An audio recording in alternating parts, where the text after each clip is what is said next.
Civil engineering, civil technology, civil trade, इसके अंदर याद रखिए कि ये चूँकि सिविलियन से मुताल्लिक़ काम होते हैं, सारे इंफ्रास्ट्रक्चर के होते हैं, public buildings, private buildings, public structure, private structure, railway, docks, harbour, bridges, dams, canals, barrages, residential units, apartment, commercial units, office buildings, industrial units, ये फैक्ट्री वगैरह, इसमें सारे स्ट्रक्चर याद रखना है। पहली चीज़ के ऊपर गौर हो गया, क्या चीज़ है? मुख्तलिफ तरह के स्ट्रक्चर।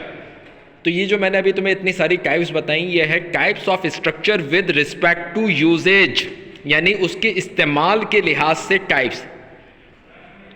ठीक है, अब आपको इस्तेमाल के लिहाज से जो भी जहन में टाइप्स आ रही हैं वो अपनी आप कॉपी पे लिख लें, मैं अभी आपको नोट करूंगा कि आपने आज तक कौन कौन से स्ट्रक्चर देखे हैं, किस किस तरह की बिल्डिंग्स देखी हैं, किस किस तरह के रोड्स देखे हैं, ये सब आप लिख लें।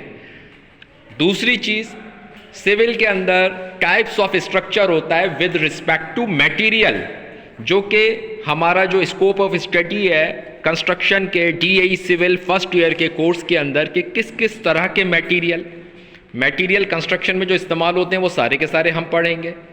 स्ट्रक्चर के अंदर जो जो मटेरियल इस्तेमाल होते हैं उसकी बुनियादी मिसाल इस वक्त आपके सामने जो है, अगर मैं थोड़ा सा आपको करूँ, अपना थोड़ा सा डायरेक्शन आप इस टेबल की तरफ कीजिए, अपना गर्दन को घुमाइए। इस टेबल को आप देख रहे हैं, ये एक वर्क बेंच है, ठीक है, इस पे सामान रखा जाता है, काम किया जाता है। इसके अंदर आप देख रहे हैं कि एक ये स्लैब मौजूद है, जैसे ये क्या है, ये छत हो गई, गौर करो इसको। फिर इसके बाद छत को इन्होंने ये एक तरह की ये बीम से, ये देख रहे हो, गर्डर से इन्होंने, जैसे तुम्हारे ये ऊपर है, इसके पर दिया है। फिर इसके बाद क्या हुआ, इस गर्डर को इन्होंने इस कॉलम से मिला दिया है।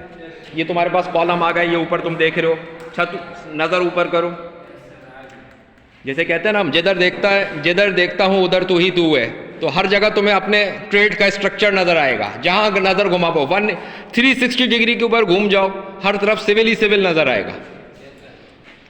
ठीक है, अब आ जाओ नीचे बेटा, ये आ गया दूसरा स्लैब आ गया, और इसको सपोर्ट करने के लिए दूसरी इन्होंने गर्डर टाइप की बीम लगाई हुई है।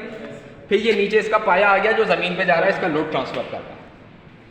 तो मटेरियल के हिसाब से याद रखो, चाहे वो लकड़ी हो, चाहे वो लोहा हो, चाहे वो RCC हो, रिइंफोर्स कंक्रीट सीमेंट, चाहे प्लास्टिक हो। तुम एक वुडन स्ट्रक्चर पे इस वक्त बैठे हुए हो, गौर करो, तुम एक वुडन और स्टील स्ट्रक्चर का एक कॉम्बिनेशन है, तुम्हारी चेयर इस पे बैठे हुए हो, तो ये सब चीज़ पे तुम्हें गौर करना है। ठीक है, तुम्हारा जो हैंडल है वो है लकड़ी का, लेकिन बाकी सारा जो है वो क्या, पाइप है। ठीक है बेटा, तो इस पे आपको गौर करना है कि किस किस तरह के। अभी आपको दो सवाल हो गए आपके लिए, कि टाइप ऑफ स्ट्रक्चर इस्तेमाल के लिहाज से वो आपको लिखना है, और दूसरा टाइप ऑफ स्ट्रक्चर मटेरियल के हिसाब से वो लिखना है। शीशे का भी स्ट्रक्चर होता है, शीशे का भी स्ट्रक्चर होता है, हर तरह के स्ट्रक्चर। तो ये दो सवाल हो गए, इसको ज़रा सा नोट कर लो अपने पास।